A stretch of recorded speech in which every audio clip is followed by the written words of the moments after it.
Okay, so our two candidates for Missouri State Representative for District 153 are Republican Keith Elliott and Democrat Sheila Bristol.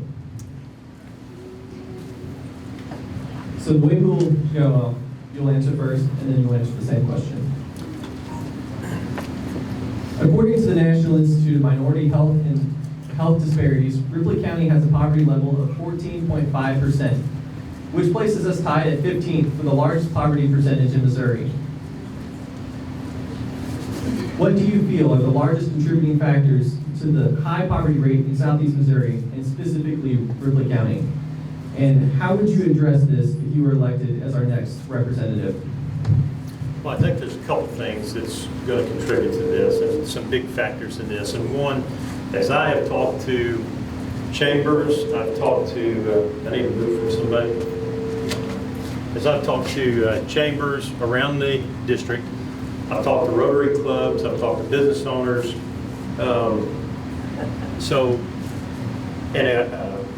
You know, the common denominator, they all say, you know, we need more business. We need more business come in, offer our young people jobs so they can stay home, make better pay, make better money. That's you know, an obvious choice. I think we need to try and get more business, more infrastructure. However, the question that I posed back to them was, because I think that could be some low-hanging fruit. I think we can get businesses to come in and invest in our communities. However, I said, if a business comes in and wants to fill, say, 30 jobs, and they're going to need to interview 100, 150 people to get 30 good employees and not steal them from other factories or whatever. I think most of those, I said, can you provide that? Most of them said, no, we don't think we can. We have a mindset in these rural communities that entitlements are a way of life or a career choice. We have to move away from that, and that's not political. That's in our homes. We have to teach our kids that we want them to get out and aspire to be successful. So I think that's a big contributor to why we're where we're at today. Thank you. Ms. Bristol? Can you hear me? No. Mine isn't working. If I talk loud enough, can you hear me? Okay. I think it starts at education, and we need to be making sure that everyone graduates from high school, and then we need to decide, are they going to go into an education job straight out of high school? Can we do some technical jobs? Can we do college-based jobs? And I also think that we need to work on our internet infrastructure so that people can do school from home or work from home on these internet things. And I'm currently involved in a project in Carter County, and I would like to evolve that into all of my district if I were to be elected. What else would I like to say? And I think we need to fund education. I don't understand why we have, I know we need to be fiscally responsible, but why do we have such a surplus at the state level, but we're not funding our schools and our teachers adequately? Thank you. Healthcare is always a large concern for the population in our community. The process for receiving Medicaid verification is a time-consuming and lengthy process that can take months to complete, with multiple visits to your local office and several hours on phone calls. If elected, what would you do to streamline the process? If you remember back in the day, we've all had family members, friends, somebody who's tried to go through this process. They get passed off to some AIs, they get passed off to a generated program that they try to work through these details on their own. Back in the day, we had a social services office down here which was fully staffed.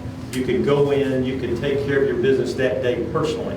You can't do that. Now these folks are given a number and they're in a queue, they go into a cubicle, and then they try to figure this stuff out on their own. And a lot of them don't even have computers in their own home to get to where they need to be, and if they did, they can't adequately get there. And so it can take a huge amount of time, and I'm sure the state has decided with so many other things to reduce staff, save money, and take away a lot of these employees. I think we need to restaff our local facilities and let them handle and take care of business like it used to be done. Bristol? I definitely understand healthcare issues. I was a obstetric nurse for 32 years in the state of Illinois, and my hospital in Illinois is slowly closing as well, besides all of the hospitals that are closing in my now new district.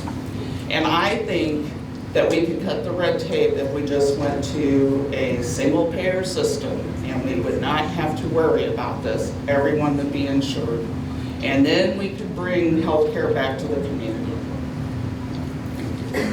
Thank you.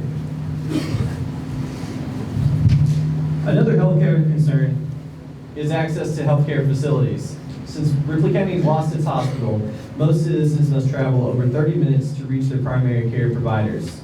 Medicaid transport and EMS are the only medical transportation offerings in Ripley County, and Medicaid transportation takes a few weeks to verify and set up. What is your plan to promote access to healthcare in our rural community via transportation or increased medical services? Mr. Elliott. Well, I think we have, in fact, I was just talking to the transit services out here just not 3 weeks ago, and we even talked about this and the problem that folks are getting into trying to use these services.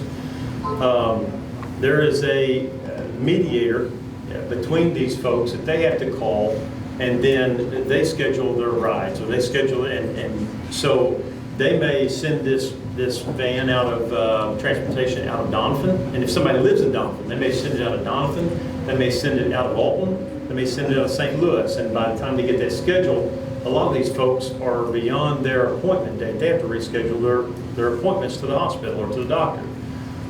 Again, on the idea probably of saving money, they have reduced staff, and they have brought in some other company who is getting paid probably a lot of money, and shouldn't be, to mediate these opportunities and these services.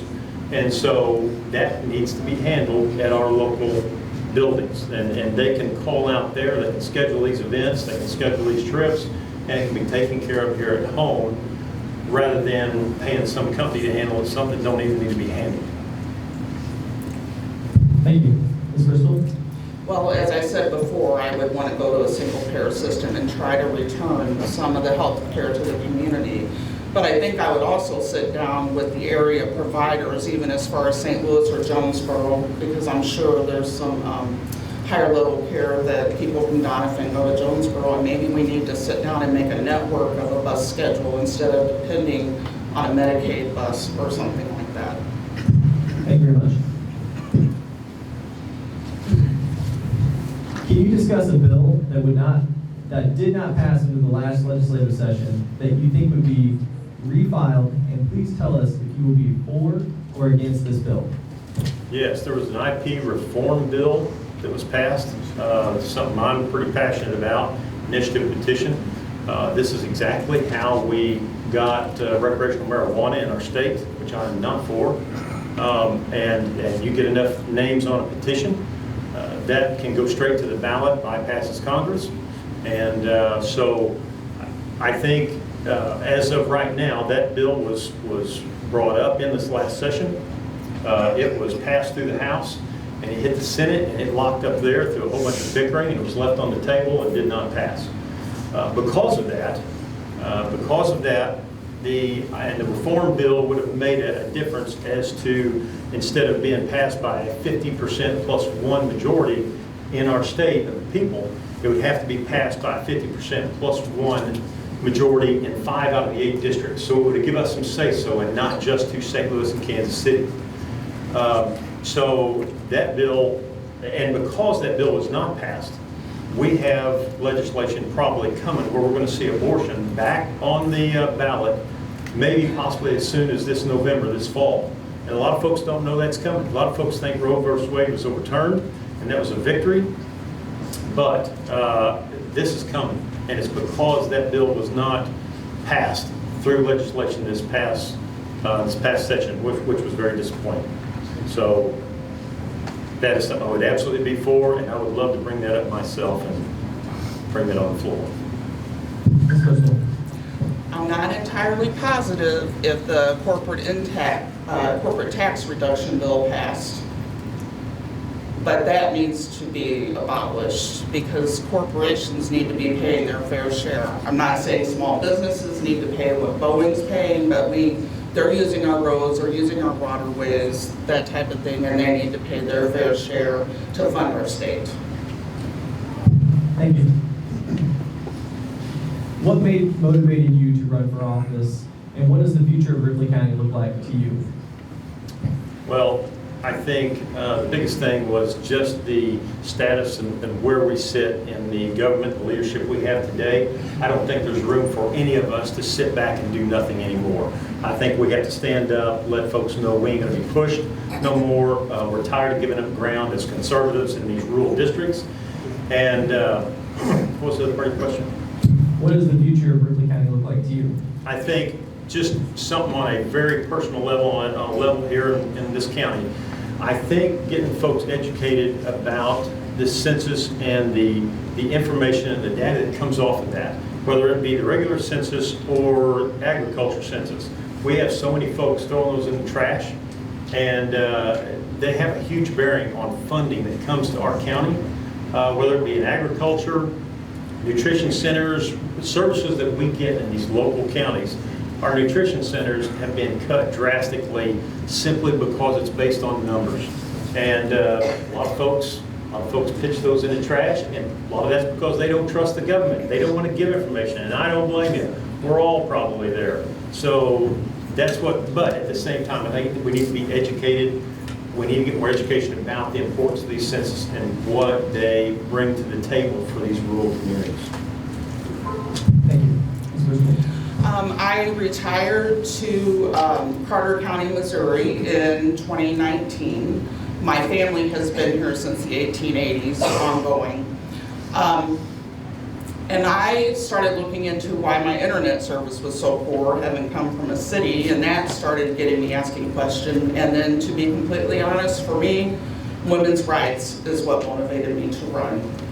And what do I think of Ripley County? I see it as being, it needs to still keep its beauty and it's what it is, but it needs to evolve as far as being somewhere where our young people stay, our young people work, and be a thriving community.